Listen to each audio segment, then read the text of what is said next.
ನಿನ್ನೆ ಪ್ರಧಾನಿ ಮೋದಿ ನಿವಾಸದ ಮುಂದೆ ಪ್ರತಿಭಟನೆ ನಡೆಸಿರುವಂತಹದಕ್ಕೆ ಇವತ್ತು ಬಿಜೆಪಿ ಪ್ರತೀಕಾರದ ಪ್ರತಿಭಟನೆಯನ್ನ ನಡೆಸ್ತಾ ಇದೆ. ಯಾವ ರೀತಿಯಾಗಿ ಪ್ರತೀಕಾರ? ಕಾಂಗ್ರೆಸ್ ಕಚೇರಿಗಳಿಗೆ ಬಿಜೆಪಿ ಕಾರ್ಯಕರ್ತರುಗಳು ಮುತ್ತಿಗೆ ಹಾಕ್ತಾ ಇದ್ದಾರೆ. ಪ್ರದೇಶ ಕಾಂಗ್ರೆಸ್ ಕಚೇರಿಗಳ ಆವರಣಗಳು ರಣಾಂಗಣ ಆಗಿವೆ. ನಮ್ಮ ರಾಜ್ಯದಲ್ಲಿ ಮಾತ್ರ ಆಗಿರುವಂತದ್ದಲ್ಲ, ದೇಶದ ಹಲವು ರಾಜ್ಯಗಳಲ್ಲಿ ಕಾಂಗ್ರೆಸ್ನ ಪ್ರದೇಶ ಕಚೇರಿ ಏನಿರುತ್ತೆ ಅಂತ ಕಚೇರಿಗಳನ್ನ ಮುತ್ತಿಗೆ ಹಾಕೋ ಕೆಲಸ ಬಿಜೆಪಿ ಮಾಡ್ತಾ ಇದೆ. ಈ ಟೈಮ್ನಲ್ಲಿ ನೀವು ಕರ್ನಾಟಕದಲ್ಲಿ ನೋಡಿದ್ರೆ ಮೊಟ್ಟೆ ಎಸೆದ್ರು, ಇನ್ನೆಲ್ಲೋ ದೊಣ್ಣೆಲ್ ಹೊಡಿತಾ ಇದ್ದಾರೆ. ಹೀಗೆ ಒಬ್ರಿಗೊಬ್ರು ಹೊಡೆದಾಡ್ಕೊಳ್ತಾ ಇದ್ದಾರೆ.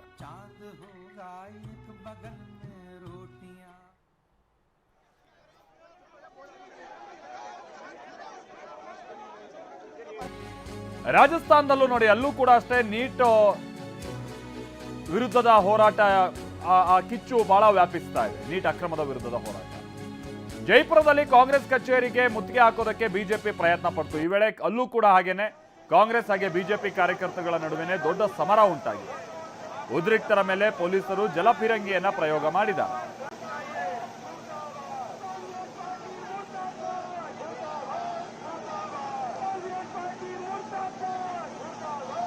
ಅಲ್ಲೂ ಹಾಗೆ ಕಾಂಗ್ರೆಸ್ ಕಚೇರಿಗೆ ನುಗ್ಗೋದಕ್ಕೆ ಬಿಜೆಪಿಯ ಕಾರ್ಯಕರ್ತರುಗಳು ಬಹಳ ದೊಡ್ಡ ಸಂಖ್ಯೆಯಲ್ಲಿ ಬಂದಿದ್ದರು. ಕಾಂಗ್ರೆಸ್ ಕಾರ್ಯಕರ್ತರುಗಳು ಪ್ರತಿರೋಧವನ್ನು ಒಡ್ಡೋದಕ್ಕೆ ಶುರು ಮಾಡಿದ್ರು. ನೋಡ್ತಾ ಇದ್ದ ಹಾಗೆ ಗಲಾಟೆ ಉಂಟಾಯಿತು. ಬಹಳ ದೊಡ್ಡ ಪ್ರಮಾಣದಲ್ಲಿ ಕಾರ್ಯಕರ್ತರುಗಳು ಜಮಾವಣೆ ಆಗಿದೆ. ಹೀಗಾಗಿನೇ ಅಲ್ಲೂ ಕೂಡ ಘರ್ಷಣೆ ಉಂಟಾಯಿತು. ಕೊನೆಗೆ ಜಲಫಿರಂಗಿಯ ಮುಖೇನವಾಗಿ ಅಲ್ಲಿರುವಂತ ಜನರನ್ನ ಚದುರಿಸಬೇಕಾದಂತ ಅನಿವಾರ್ಯತೆ ಬಂತು.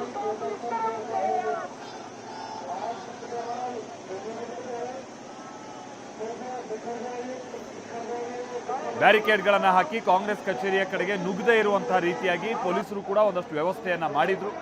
ಬಟ್ ಬಹಳ ಸಂಖ್ಯೆಯಲ್ಲಿ ಬಂದಿದ್ದಂತಹ ಕಾರ್ಯಕರ್ತರುಗಳು ಆ ಬ್ಯಾರಿಕೇಡ್ಗಳನ್ನ ದಾಟಿ ಕಾಂಗ್ರೆಸ್ ಕಚೇರಿ ಕಡೆಗೆ ನುಗ್ಗೋದಕ್ಕೆ ಪ್ರಯತ್ನ ಪಟ್ಟರು.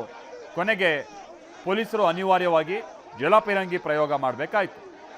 ಸದ್ಯ ಅವರನ್ನ ಚದುರಿಸುವಂತ ಕೆಲಸ ಈಗಲೂ ಕೂಡ ನಡೀತಾ ಇದೆ. ಬಹಳ ದೊಡ್ಡ ಮಟ್ಟದಲ್ಲಿ ರಾಜಸ್ಥಾನದ ಜೈಪುರದಲ್ಲೂ ಕೂಡ ಘರ್ಷಣೆ ಉಂಟಾಗಿದೆ.